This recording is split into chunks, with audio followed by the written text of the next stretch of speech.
Hello दोस्तों, welcome back to my YouTube channel Agri Talks with Vinita. आज ये हमारा सेकंड लेक्चर है नेमरा सुंडा बुक फ्री लेक्चर सीरीज का, जिसमें हम पढ़ने वाले हैं आपका जनरल एग्रीकल्चर। तो सबसे पहले हम देखते हैं कि लार्जेस्ट ओशियन कौन सा है आपका, वो है पैसिफिक ओशियन। नबार्ड का स्टैब्लिशमेंट कब हुआ था? वो हुआ था 12 जुलाई 1982 को। आरबीआई जो कि रिजर्व बैंक ऑफ इंडिया है, वो कब स्टैब्लिश हुआ था? वो हुआ था 1 अप्रैल 1935 में। प्रोटीन्स जो हैं वो किससे बने होते हैं? वो अमीनो एसिड से बने होते हैं। उसके बाद है आपका ओजोन लेयर डिप्लीशन, वो किसकी वजह से होता है? वो होता है सीएफसी गैस, जिसको क्लोरोफ्लोरोकार्बन बोलते हैं, मोस्ट हार्मफुल गैस है। 1 molecule of CFC is destroyed about 1 lakh molecules of ozone. Ozone के 1 लाख मॉलिक्यूल्स को सिर्फ एक CFC का जो मॉलिक्यूल है वो इजीली डिस्ट्रॉय कर देता है। Gas field in fire extinguisher cylinder is carbon dioxide. वो गैस जो फायर एक्सटिंग्विशर सिलेंडर्स में भरी होती है वो कौन सी होती है? वो आपकी कार्बन डाइऑक्साइड होती है। Contribution of agriculture to GDP present जो है अभी वो है आपका 16 to 17% approximately. Plough which is use to turn over the soil, soil को टर्न ओवर करने के लिए कौन सा प्लाव यूज करते हैं? मोल्ड पोल्ड प्लाव यूज करते हैं। कार्बोहाइड्रेट जो कि सिर्फ और सिर्फ एनिमल सेल्स में प्रेजेंट होता है, उसको हम जानते हैं ग्लाइकोजन के नाम से। उसके बाद है आपका पेस्टिसाइड कंजप्शन इज मैक्सिमम। जो पेस्टिसाइड है उसका जो कंजप्शन है वो सबसे ज्यादा है आंध्र प्रदेश स्टेट में। Present union agriculture minister is, अभी प्रेजेंट में जो यूनियन मिनिस्टर है एग्रीकल्चर के वो हैं आपके शिवराज सिंह चौहान। टोटल केवी के जो थे 2021 तक वो 721 थे, जो अभी बढ़ के 732 हो गए हैं। प्रेजेंट डीजी जो है वो आईसीआर के वो 21 अप्रैल 2025 को अपॉइंट हुए हैं, जिनको हम डॉक्टर ML जट के नाम से जानते हैं या फिर डॉक्टर मंगीलाल जट। रिसेंटली जिन पेस्टिसाइड्स को बैन कर दिया गया है, एंडोसल्फान को 2013 में कर दिया था, benomyl, carbaryl, diazinon, fenthion and methyl parathion को 2018 में बैन कर दिया था। 31 दिसंबर 2020 तक जो इंसेक्टिसाइड्स को बैन कर दिया गया वो थे phorate, phosphamidon, dichlorvos, alachlor, triazophos and टाइक्लोफ्लोरोन। First all India coordinate research project जो था AICRP, वो किस लिए स्टार्ट हुआ था? वो मेज के लिए स्टार्ट हुआ था 1957 में। फर्स्ट नेशनल रिसर्च सेंटर जो है वो आपका ग्राउंड नट के लिए बना था, जो अभी जूनागढ़ गुजरात के अंदर है। उसके बाद है the region inhabited by living organism, वो रीजन जिसमें लिविंग ऑर्गेनिज्म रहते हैं, या फिर वो लैंड हो, ओशियन एंड एटमॉस्फेयर सारा मिला के बायोस्फेयर बनाता है। वो प्लांट जो फूड प्रोड्यूस करते हैं अपने आप फोटोसिंथेसिस के थ्रू, उनको हम फोटोट्रॉप्स, ऑटोट्रॉप्स और प्रोड्यूसर्स बोलते हैं। दूसरा है आपका स्यू जेनेरिस। स्यू जेनेरिस जो है वो एक लैटिन वर्ड है, जो कि हमने गेट प्रपोजल में यूज किया था, जिसका मतलब होता है a system of its own.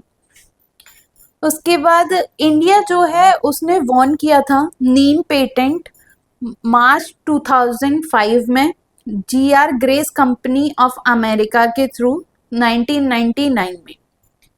अब हम देखें नॉर्थ इंडिया में क्या होता है, आपने देखा होगा कभी कभी जो है रेन जो वो मतलब जो बारिश है वो आपको सर्दियों में भी देखने को मिलती है। तो वो क्यों होती है? वो होती है वेस्टर्न डिप्रेशन की वजह से। अभी to in total agriculture credit the contribution of commercial bank is highest. मतलब जो क्रेडिट होता है लोन देने में, जो सबसे हाईएस्ट जो कंट्रीब्यूशन है वो कमर्शियल बैंक का है 74%, फिर उसके बाद कोऑपरेटिव बैंक 17% और रूरल बैंक सबसे एंड में आता है 9%। ये 2009 का डेटा है। एग्रीकल्चर जो है वो एग्जिस्टेंस में आया था 7500 BC में। कब आया था? जब कल्टीवेशन करना स्टार्ट किया था हमने वीट और बार्ले का। मिनिमम सपोर्ट प्राइस जो है वो वेरियस क्रॉप्स के लिए होता है। MSP जो रिकमेंड कौन करता है? CACP, commission on agricultural cost and price, जिसके अंदर अभी प्रेजेंटली 25 कमोडिटीज हैं, जिसमें से 22 क्रॉप्स हैं जो कि MSP के अंदर कवर्ड हैं। उसके बाद आपका जो फेयर एंड रिम्यूनरेटिव प्राइस है FRP, ये सिर्फ और सिर्फ आपका शुगर केन गन्ने के लिए होता है। Accumulation of nutrients in a lake or pond due to human intervention or natural process is called eutrophication। आपने देखा होगा बहुत जगह जहाँ पे पानी भर जाता है, लेक हो या पॉन्ड हो, उसके ऊपर आप हरी हरी वो देखते हो ना एक लेयर, जिसको हम काई भी बोलते हैं। तो एल्गी भी बोलते हैं। तो वो क्या होता है, वही जो प्रोसेस होती है जो नेचुरली अपने आप आ जाती है या फिर किसी ह्यूमंस के इंटरवेंशन की वजह से, उसको यूट्रोफिकेशन कहते हैं। India is meeting 85% its urea requirement through indigenous production, but depend heavily on import for its phosphatic and potash fertilizer requirement। 85% urea की जो रिक्वायरमेंट है इंडिया खुद अपने प्रोडक्शन से कंप्लीट कर लेता है, लेकिन वो हैवीली इंपोर्ट करता है आपके फॉस्फेटिक और पोटैश फर्टिलाइजर, क्योंकि उसकी रिक्वायरमेंट जो है वो इंडिया में ज़्यादा प्रोडक्शन से नहीं हो पाती है।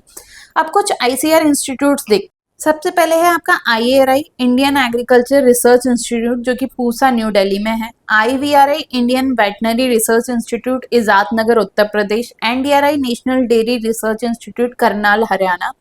CIFE, central institute of fisheries education, Mumbai Maharashtra. AII, Allahabad agriculture institute, Allahabad में था, जिसको अभी हटा दिया गया है। कुछ एग्रीकल्चर रिसर्च इंस्टीट्यूट के बारे में देखें तो सबसे पहले है आपका CARI, central agriculture research institute, जिसका पोर्ट ब्लेयर अंडमान एंड निकोबार में है। CAZRI, central arid zone research institute, Jodhpur Rajasthan. CIAH, central institute of arid horticulture, Bikaner. Central institute of agriculture engineering, Bhopal Madhya Pradesh में है। Central institute for cotton research, Nagpur Maharashtra. Central institute of port harvest engineering and technology, Ludhiana Punjab. उसके बाद आपका आता है CRIJAF, central research institute for jute and allied fibre, बैराकापुर waste Bengal में है। Central rice research institute, जो कि आपका कुड़क उड़ीसा में है, जिसको अभी national rice research institute NRRI के नाम से जानते हैं। CSSRI, central soil salinity research institute, Karnal Haryana. Central soil and water conservation research and training institute, Dehradun Uttarakhand में है, जिसको CSWCRTI के नाम से जानते हैं। CTRI, central tobacco research institute, आपका राजमुंड्री आंध्र प्रदेश में है। IASRI, Indian agriculture science and research institute, Pusa New Delhi. IGFRI, Indian grassland and fodder research institute, Jhansi. Indian grain storage institute, Hapur UP में है, 1958 में बना था। IIPR, Indian institute of pulse research, Kanpur Uttar Pradesh में है। फिर IISR, जो कि आपका Indian institute of soil science है, भोपाल मध्य प्रदेश में है। Indian institute of sugarcane research, Lucknow Uttar Pradesh. Lac research institute, Ranchi Jharkhand में है। Indian institute of vegetable research, Varanasi Uttar Pradesh में है। National institute of research on jute and allied fibre technology, आपका कैलकाटा वेस्ट बंगाल में है। Sugarcane breeding institute, Coimbatore में है। विवेकानंद पर्वतीय कृषि अनुसंधान संस्थान, अल्मोड़ा उत्तराखंड में है। Animal science and fisheries, central avian research institute, आपका इजाद नगर यूपी में है। CIFRI, central inland fisheries research institute, Barrackpore West Bengal में है। Central institute of fisheries technology, Cochin Kerala में है। Central institute for research on goats, Mathura Uttar Pradesh में है। Central sheep and wool research institute, Avikanagar Tonk Rajasthan में है। National institute of animal nutrition and physiology, Bangalore Karnataka में है। National fisheries development board, Hyderabad में है। नेशनल ब्यूरोज देखें तो national bureau of plant genetic resources, वो आपका न्यू दिल्ली में है, जो कि 1976 में बना था। उसके बाद national bureau of soil survey and land use planning, जो कि आपका नागपुर महाराष्ट्र में है। National bureau of animal genetic resources, Karnal Haryana में है। National bureau of fish genetic resources, Lucknow Uttar Pradesh में है। National bureau of agriculturally imported microorganism, Mau UP में है। National bureau of agriculture insect resources, Bangalore में है, जिसको अभी हमने नेम दिया है project directorate of biological control. कुछ इंटरनेशनल इंस्टीट्यूट्स हैं, IRRI, international rice research institute, जो कि आपका मनीला फिलीपींस में है, जो कि 1960 में बना था। सिमिट, ये एक मैक्सिकन वर्ड है जो कि डिनोट करता है आपके इंटरनेशनल सेंटर्स, जो कि मेज और व्हीट इंप्रूवमेंट के लिए बनाए गए थे मैक्सिको में 1966 में। उसके बाद है आपका ICARDA, international centre for agriculture research in dryland area, जो कि आपका एलेप्पो साइरिया 1977 में था। International crop research institute for semi arid tropics, जो कि आपका हैदराबाद इंडिया में है, 1972 में। उसके बाद आपका आता है international laboratory for research on animal diseases, जो कि आपका नैरोबी केन्या में है, 1973 में बना था। International centre for genetic engineering and biotechnology, जो कि आपका Trieste Italy and New Delhi India में है। International board of plant genetic resources, ये आपका रोम इटली में है, जो कि 1974 में बना था। इंटरनेशनल इरिगेशन मैनेजमेंट इंस्टीट्यूट जो है आपका डियागना श्रीलंका में है। Asian vegetable research and development centre Taiwan में है। International institute of tropical agriculture Nigeria 1968, international centre for tropical agriculture Colombia, national agriculture academy for agriculture research and management Hyderabad Andhra Pradesh में है। FRI जो कि आपका फॉरेस्ट रिसर्च इंस्टीट्यूट है, वो आपका देहरादून उत्तराखंड में है। उसके बाद national council of education research and training, वो आपका न्यू दिल्ली में है। National research centre for weed science Jabalpur Madhya Pradesh में है। National research centre for water technology वो भुवनेश्वर में है, जो कि अभी directorate of water technology research हो गया है। National research centre for women in agriculture research Bhubaneswar Orissa में है, जिसे अभी directorate of women in agriculture research से जाना जाता है। Project directorate of water management research Patna Bihar में है, जो कि अभी Indian institute of water management के नाम से जाना जाता है। Project directorate of rice research Hyderabad Telangana में है, जिसका नाम बदल के Indian institute of rice research कर दिया गया है। प्रोजेक्ट डायरेक्टरेट ऑफ मेज रिसर्च जो कि पूसा न्यू दिल्ली में है, लेकिन उसका भी नाम चेंज कर दिया गया है इंडियन इंस्टीट्यूट ऑफ मेज रिसर्च, और उसे शिफ्ट कर दिया गया है न्यू दिल्ली से लुधियाना पंजाब में। उसके बाद project directorate of wheat research Karnal Haryana में था, उसको भी रीनेम कर दिया गया Indian institute of wheat and barley research. National institute of organic farming Ghaziabad Uttar Pradesh में है। National centre for integrated pest management वो न्यू दिल्ली में है। वर्ल्ड मेट्रोलॉजिकल ऑर्गेनाइजेशन का जो हेडक्वार्टर है वो जिनेवा स्विट्जरलैंड में है। Directorate of floriculture research Pune Maharashtra में है। Directorate of information and publication in agriculture वो कहाँ है, वो आपका न्यू दिल्ली में है। नेशनल बायोडाइवर्सिटी एक्ट कब आया था, वो 2002 में आया था। उसके बाद 2003 में आपका नेशनल बायोडाइवर्सिटी अथॉरिटी बनी चेन्नई में।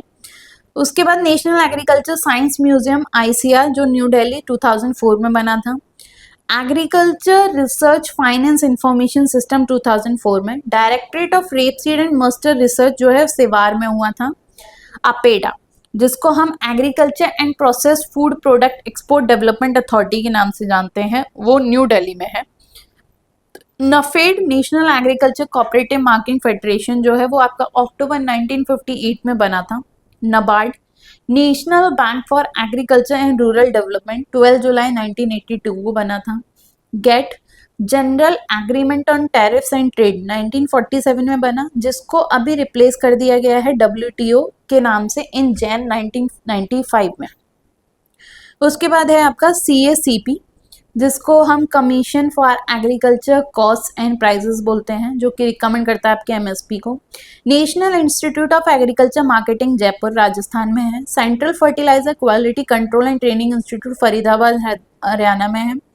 उसके बाद है आपका national plant protection training institute Hyderabad में है आपका। उसके बाद directorate of marketing and inspection वो भी आपका फरीदाबाद हरियाणा में है। उसके बाद कुछ अवार्ड्स देख लेते हैं जो कि ICR के द्वारा दिए जाते हैं। हरि ओम आश्रम ट्रस्ट अवार्ड ये किस लिए दिया जाता है, जो भी क्रॉप साइंस में रिसर्च पब्लिश करते हैं अपनी, उनको दिया जाता है। पंजाब राव देशमुख वुमेन ये जितने भी वुमेन एग्रीकल्चरल साइंटिस्ट हैं उनको दिया जाता है। जवाहरलाल नेहरू अवार्ड ये जो भी PhD फील्ड में एग्रीकल्चर या फिर अलाइड साइंसेज में बेस्ट काम करते हैं उनको जवाहरलाल नेहरू अवार्ड दिया जाता है। और जगजीवन राम किशन अवार्ड किनको दिया जाता है, वो इनोवेटिव फार्मर्स एग्रीकल्चर या अलाइड साइंस में जो कोई भी नया इनोवेशन करते हैं उनको जगजीवन राम किशन अवार्ड दिया जाता है। चौधरी चरण सिंह अवार्ड जो है वो for excellence journalism in the field of agriculture research and development में दिया जाता है। कुछ इंपॉर्टेंट पब्लिकेशंस हैं जो कि एग्रीकल्चर से रिलेटेड है। कुरुक्षेत्र के बारे में सबने सुना है, वो मिनिस्ट्री ऑफ रूरल डेवलपमेंट जो है न्यू दिल्ली में, वो उसके द्वारा पब्लिश की जाती है। उसमें सारी रिसेंट जो भी करंट एग्रीकल्चर से रिलेटेड न्यूज़ होती हैं वो सब होती हैं। करंट साइंस जो है वो current science association and Indian academy of science जो कि बेंगलोर में, उसके द्वारा पब्लिश की जाती है। और साइंस रिपोर्टर CSIR जो है वो न्यू दिल्ली में है, वही इसको पब्लिश करता है। उसके बाद आता है एग्रीकल्चर में कंट्रीब्यूशन एग्रीकल्चर एक्सपर्ट्स का। चलो पढ़ते हैं। सबसे पहले है डॉक्टर MS स्वामीनाथन। इनको कौन नहीं जानता, इनको सब जानते हैं, ग्रीन रेवोल्यूशन के फादर कहलाते हैं इंडिया में। ये वीट ब्रीडर भी थे और साथ ही साथ एक्स मेंबर भी थे ये प्लानिंग कमीशन के, और इन्होंने वर्ल्ड फूड प्राइज भी जीता था बाय FAO के द्वारा 1987 में। उसके बाद हम आगे देखें तो आपका आगे है, इनको हमने मिलेनियम प्राइज के द्वारा भी ऑनर किया था, जो कि फॉर्मर प्राइम मिनिस्टर के द्वारा दिया गया था B वाजपेयी इन 88th नेशनल साइंस कांग्रेस जो कि हेल्ड हुई थी 3 और 7 जनवरी 2021 में IARI में, न्यू दिल्ली में। और इनको एक्स प्रेसिडेंट भी बोला जाता है national commission on farmers of India. इन्होंने एक बुक भी लिखी जिसको वीट रेवोल्यूशन के नाम से जाना जाता है। MS स्वामीनाथन जो थे वो फर्स्ट एग्रीकल्चरिस्ट थे जिन्होंने फर्स्ट वर्ल्ड एग्रीकल्चर प्राइज जीता था 11th global agriculture leadership summit में, जो कि आपका न्यू दिल्ली में हुआ था अक्टूबर 2018 में। उसके बाद आता है डॉक्टर NE बोरलॉग, जिनको हम डॉक्टर नॉर्मन बोरलॉग के नाम से जानते हैं। ये फादर ऑफ ग्रीन रेवोल्यूशन थे पर पूरे वर्ल्ड में। ये एक अमेरिकन वीट साइंटिस्ट थे और प्लांट पैथोलॉजिस्ट भी थे। इनको अवार्ड मिला था, नोबेल पीस प्राइज मिला था इनको 1970 में। उसके बाद आपका आता है वर्गीस कुरियन। वर्गीस कुरियन जो है फादर हैं आपके वाइट रेवोल्यूशन के इंडिया में। ये एक्स चेयरमैन भी हैं आपके नेशनल डेयरी डेवलपमेंट बोर्ड के, आनंद गुजरात में। इस ऑपरेशन फ्लड के पीछे जो ब्रेन था वो वर्गीस कुरियन का ही था, 1970 से जो 1996 तक चला था। मगसाई अवार्ड जो है 1963 में वो वर्गीस कुरियन जी को मिला। वर्ल्ड फूड प्राइज भी मिला इनको 1989 में। अब आता है SK वाही। ये कौन थे? ये आपके मेज ब्रीडर थे जो कि सिमिट में वर्क किया जिन्होंने। इनको भी वर्ल्ड फूड प्राइज मिला 2000 में इनके रिसर्च के लिए, जिसको QPM बोला गया, मेज rich in amino acid, tryptophan and lysine, along with doctor E विलेगस। ठीक है। डॉक्टर KL चड्डा जो थे पोमोलॉजिस्ट थे, इनको फादर भी बोला गया गोल्डन रेवोल्यूशन का। डॉक्टर RS पेरोडा जो थे फॉरेज ब्रीडर थे और DG भी रहे हैं ICR के। अमृता पटेल जो हैं वो चेयरपर्सन थी आपकी NDDB national dairy development board की, आनंद की। उसके बाद जो संजय राजा राम थे वो आपके इंटरनेशनल वीट ब्रीडर थे और अवार्ड मिला इनको चिनास फ्रेंडशिप मेडल इन 2001 में। डॉक्टर GK खुश जो हैं ये राइस ब्रीडर थे, इनको अवार्ड मिला था वर्ल्ड प्राइज एग्रीकल्चर के लिए 2000 में, जो कि एक्स्ट्रा ऑर्डिनरी कंट्रीब्यूशन रहा था इनका प्लांट ब्रीडिंग एंड जेनेटिक्स में, राइस के लिए स्पेशली, उसके लिए इनको अवार्ड मिला था। अब हम देखते हैं कुछ क्रॉप इम्प्रूव अचीवमेंट्स। सबसे पहले जेनेटिकली मॉडिफाइड क्रॉप्स को देखते हैं। तो जो क्रॉप जिनको एक या एक से ज़्यादा ट्रेट्स या फिर उनको ऑल्टर्ड करके हम इनहेंस करके उनकी जेनेटिक इंजीनियरिंग कहा जाता है, जिसको हम जेनेटिक मॉडिफाइड क्रॉप के नाम से जानते हैं। BT कॉटन सबसे पहली क्रॉप थी जिसको कॉटन बॉलवर्म के अगेंस्ट क्या किया था, डेवलप किया गया था। बैसिलस थ्रूवेंजेंसिस जो है ये एक सॉइल बैक्टीरिया है जो कि प्रोटीन लीथल और इंसेक्ट लार्वा को इफेक्ट करता है। तो डाइजेस्टिव सिस्टम जो होता है बॉलवर्म्स का उनको इन्फेक्ट कर देता है। The gene responsible for this affect is CRY1AC। GM cotton is only one crop जिसको genetic and engineering approval committee से अप्रूवल मिला था। Ministry of improvement in forestry in India BT cotton first permitted on March 2002। उसके बाद BT cotton जो है उसकी बहुत सारी वेराइटीज़ को डेवलप किया माइकोस ने, जिसको नाम दिया MECH12, MECH162, MECH184 for southern state and RCH134 and RCH138 for northern India. Punjab agriculture university जो लुधियाना में है उसने सबसे पहले कॉटन की BT वेराइटीज़ को बनाया, जिससे जो जितनी भी प्राइवेट सेक्टर सीड कंपनीज हैं उनसे उनको क्या बेनिफिट हुआ। जो ICAR है उसने आइडेंटिफाई किया 3 BT कॉटन वेराइटीज़ को जो PAU BT1 और F1861 डेवलप की गई थी PAU के द्वारा। RS जो थी वो 2013 में डेवलप की गई थी SKRAU बीकानेर राजस्थान के द्वारा। जितनी तीनों वेराइटीज थी तीनों की तीनों कैरी करती थी Cry1AC जीन को, जो कि रेजिस्टेंट था बॉलवॉर्म कॉम्प्लेक्स के अगेंस्ट में। उसके बाद वर्ल्ड फर्स्ट जनरेशन जो थी बीटी कॉटन की वो 1996 में आई, जिसको बॉलगॉर्ड 1 के नाम से जाना गया। माइको जो है उसने कोलैबोरेट किया विद मॉन्सेंटो डेवलप करने के लिए बीटी वेराइटीज, जो कि बॉलगॉर्ड 1 क्राई और यूजिंग Cry1AC जीन। उसके बाद अभी रिसेंटली जो बीटी कॉटन वेराइटी है वो जो डेवलप हुई है वो है बॉलगॉर्ड 2, जिसमें दोनों जीन्स पाए जाते हैं, जो है आपका Cry1AC और Cry2AB जीन, जो कि 2006 में हुई थी। उसके बाद उसको second generation of BT cotton के नाम से भी जाना गया। जो फर्स्ट ट्रांसजेनिक क्रॉप थी वो थी बीटी टबैको, जो कि आपकी 1987 में बनाई गई। जो कंपनी सबसे ज़्यादा फर्स्ट पोजीशन पे है ट्रांसजेनिक प्लांट में वो आपकी USA है। उसके बाद rank of India for transgenic crop in world 2016 के अकॉर्डिंग फिफ्थ पे जो है वो आपका USA है, ब्राज़ील, अर्जेंटीना, कनाडा और इंडिया। उसके बाद the position of transgenic plant in world, transgenic plant में जो पोजीशन है वर्ल्ड में, सोयाबीन सबसे पहले है, उसके बाद मेज की है, फिर कॉटन और कैनोला। उसके बाद मोस्टली जो जेनेटिकली मॉडिफाइड ट्रेट्स हैं वो यूज़ होते हैं आपके हर्बिसाइड्स रेजिस्टेंट बनाने के लिए, जिसमें हम क्वालिटी भी इम्प्रूवमेंट करते हैं और इंसेक्टिसाइड रेजिस्टेंट ट्रेट्स भी यूज़ करते हैं। जेनेटिकली मॉडिफाइड जो मस्टर्ड थी, जिसको हम ग्लाइफोसेट रेजिस्टेंस मस्टर्ड वो के नाम से जानते हैं, उसको डेवलप किया था pro agro seed company limited ने। ये एक एंसिलरी कंपनी है बेयर क्रॉप साइंस जर्मनी में। उसके बाद जो प्रोजेक्ट था इंडियन मस्टर्ड ऑयल का, जो बीटा कैरोटीन ने इनिशिएट किया, वो टेरी था, टाटा एनर्जी रिसर्च इंस्टीट्यूट, जो कि ब्रासिका जुनेशिया है, टेरी आर, टेरी उन्नत, टेरी उत्तम। गोल्डन राइस जो है वो जेनेटिकली मॉडिफाइड राइस है, जिसमें बीटा कैरोटीन होता है, जो इसको विटामिन E का प्रीकर्सर भी बोलते हैं।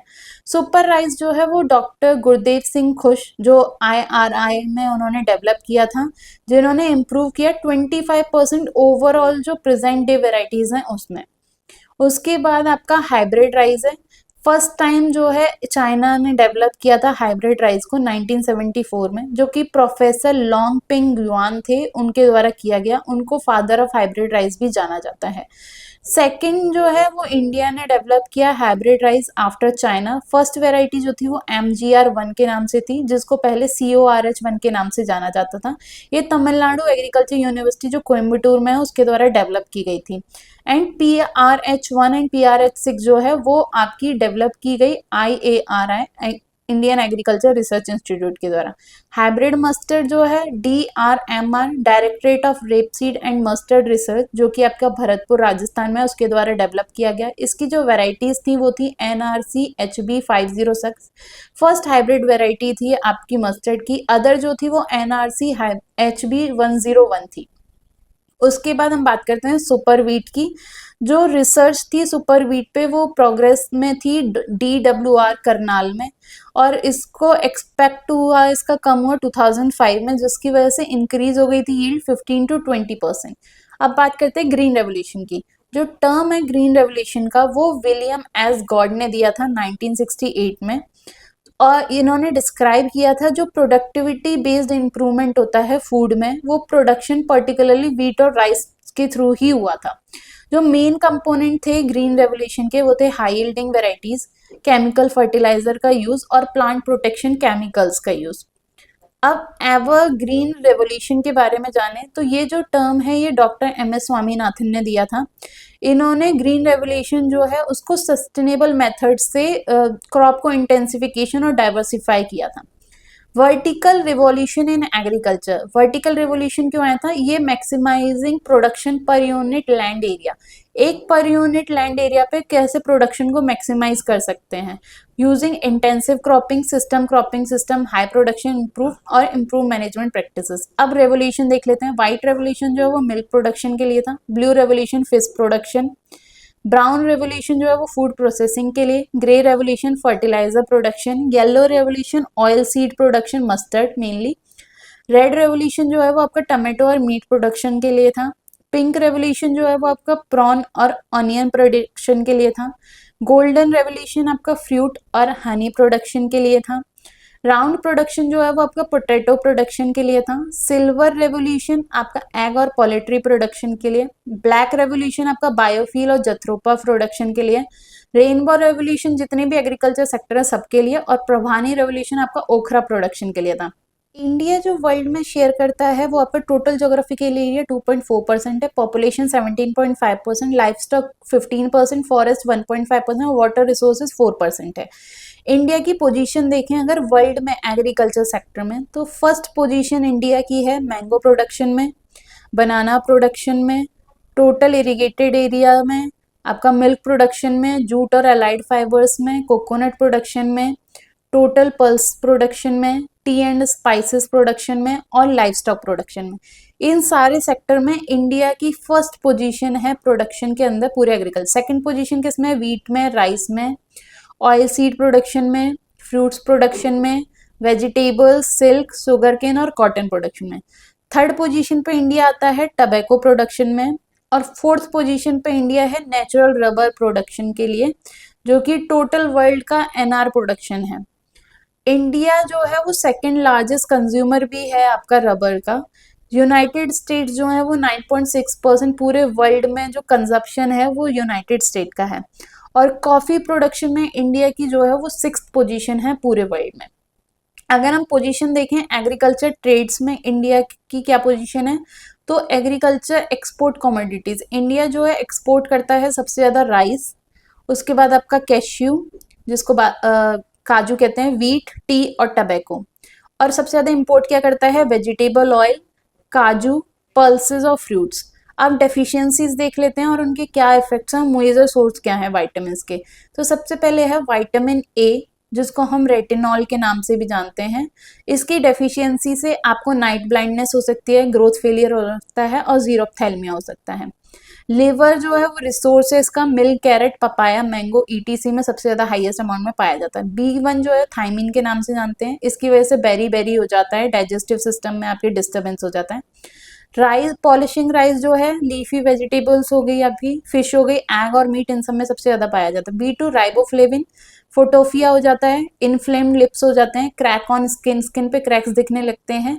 और मिल्क पाउडर और फिश पल्सेस में सबसे ज्यादा मिलता है। B3 दो है जिसको हम नियासिन या फिर नियोसिटेनामाइड्स के नाम से जानते हैं, इसकी वजह से पेलेग्रा हो जाता है या फिर ब्लैक टंग हो जाती है। B5 जिसको हम पैथोनिक एसिड के नाम से भी जानते हैं, पेंटोनिक एसिड, जो नेसेसरी है आपके ब्लड सेल्स को बनाने के लिए। B6 पायरोडॉक्सिन, और ये नर्व्स में जो डिजनरेशन होती है उसकी वजह से हो जाती है। ईस्ट और व्हीट गम में सबसे ज्यादा मिलती है। B12 कोबालमाइन बोलते हैं, परनीशियस अनीमिया हो जाता है। एनिमल फूड जैसे लिवर, मीट, फिश, एग सबसे ज्यादा मिलता है।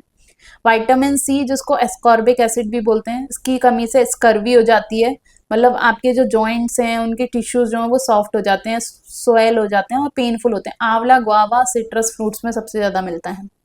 विटामिन डी जिसको हम कैल्सीफेरॉल के नाम से जानते हैं, इसकी कमी से आपको रिकेट्स हो जाती है, पीजन चेस्ट हो जाती है बच्चों में और ऑस्टियोमलेशिया हो जाता है एडल्ट्स में। विटामिन ई टोकोफेरॉल जिसकी कमी से आपको स्टेरिलिटी हो जाती है, आपके रिप्रोडक्टिव फेलियर होता है और आउटर लेयर जो है ग्रेन्स की उसमें सबसे ज्यादा पाई जाती है। विटामिन एच, बायोटिन, ये आपकी डर्मेटिटिस हो जाती है इसकी कमी से। विटामिन के जिसको फाइलोक्विनोन के नाम से जानते हैं, अगर इसकी कमी है तो आपकी जो ब्लड क्लॉटिंग है उसमें टाइम लगने लगता है। कॉलीफ्लावर, लिवर और सोयाबीन में सबसे ज्यादा पाई जाती है। फॉलिक एसिड की कमी से अनीमिया हो जाता है। पालक, करौंदा में सबसे ज्यादा मिलती है।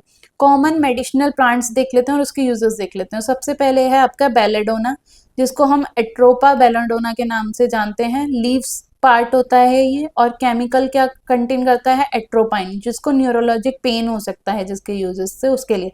अश्वगंधा जिसको विटेनिया सोमनीफेरा के नाम से जानते हैं, इसका जो पार्ट यूज होता है वो रूट है और इसका केमिकल में यूज करते हैं। सर्वगंधा जिसको रेबो वॉलिफा सर्पेंटिनिया के नाम से जानते हैं, रूट पार्ट यूज होता है। सर्पेंटाइन और रेजरपाइन केमिकल को कंटेन करते हैं, ये हाइपरटेंशन और हाई ब्लड प्रेशर को ट्रीट करता है।